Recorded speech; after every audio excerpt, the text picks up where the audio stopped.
Hello guys, nag-iaya nga itong mga bata na maglalaro daw sila sa tabing dagat kahit nga mas malamig na yung panahon ngayon. Gusto rin talaga nila magtampisaw, so dito kami pumunta kasi walang gaanong tao at saka malapit lang, pwedeng lakarin.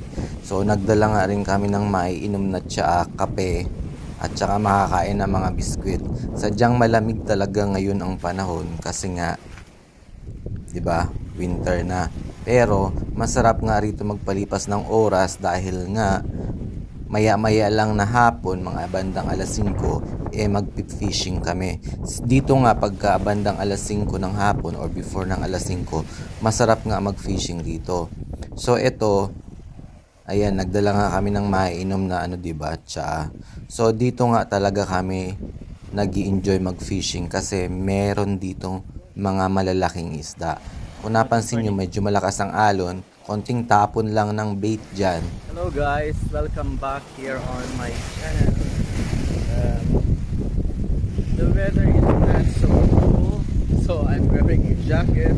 Otherwise, you'll see me half naked or topless. We're here. The second time we came in here. Yesterday we came here, but yesterday is very windy.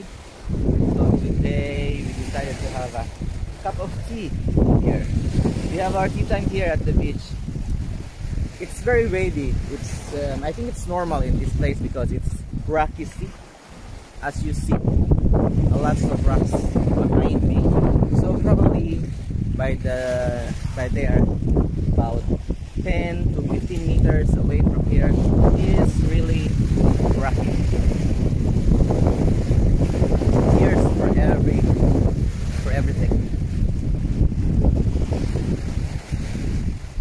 The weather is not so cool, yeah, and it's cloudy, very cloudy.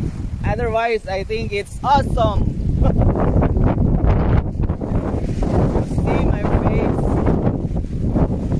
Hair are flying because of the wind. Cheers guys. So I think I'm gonna come back here to do fishing.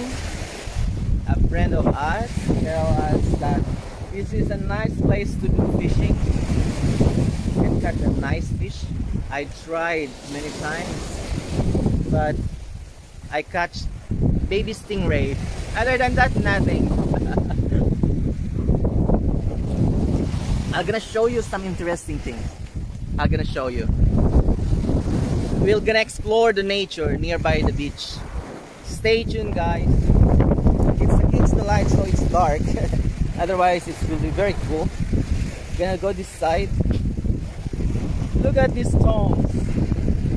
The structures of these stones. Look at this.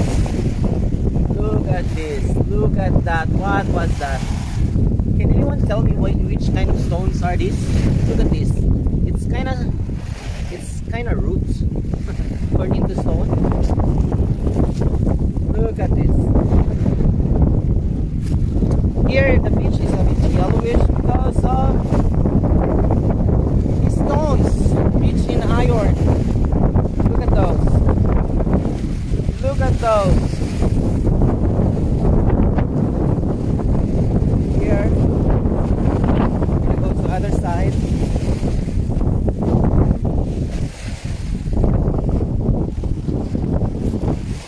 And there are a lot of cool houses in here. Oh, there are people here too playing.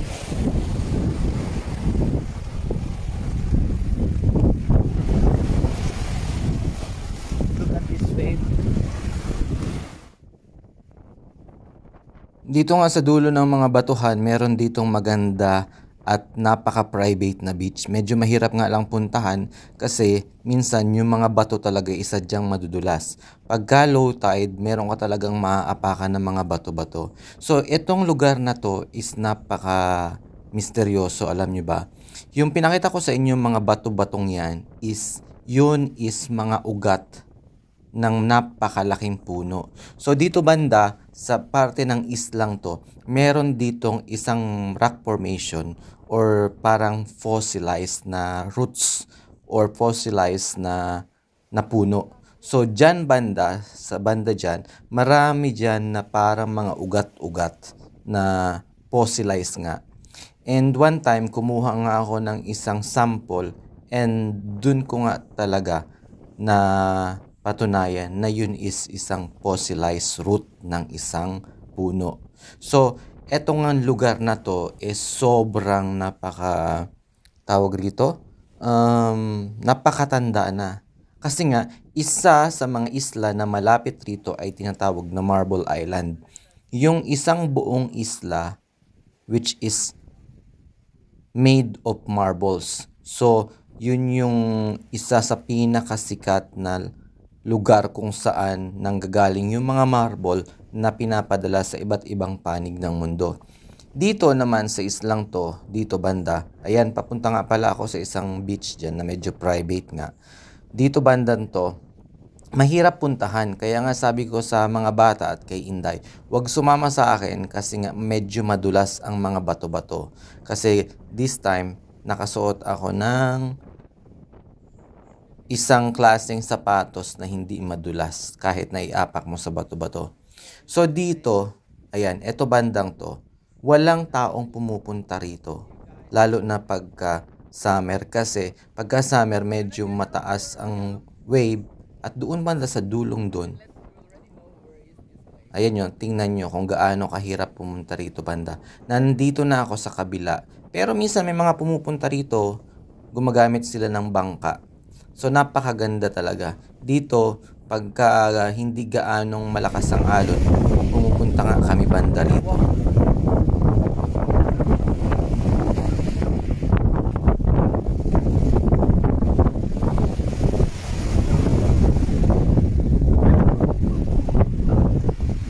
This is beautiful. This is really beautiful place. Look at these stones. Look at these stones. They are gorgeous.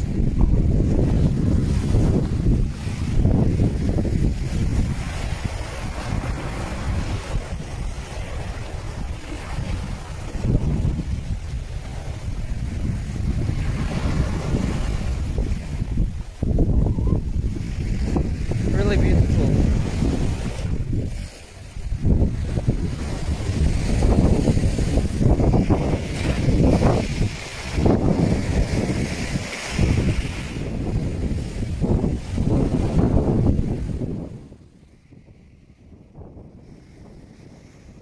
So ito nga, ito yung barko na galing sa mainland.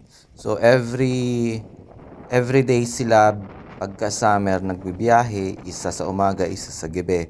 Pero pagka winter na is nababago ng schedule nila. Isa na lang sa isang araw at depende kapag malakas ang alon ng dagat, hindi sila gaanong pumupunta. So dito namin isinasakay yung aming sasakyan, yung kotse, papunta sa mainland.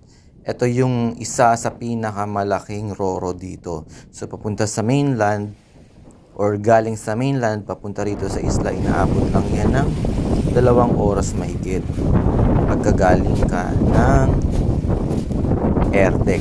So minsan kasi nanggagaling kami sa kabilang city. So doon mas malayo, kulang-kulang 4 na oras pagka doon ang galing, depende pa kung malakas ang alon.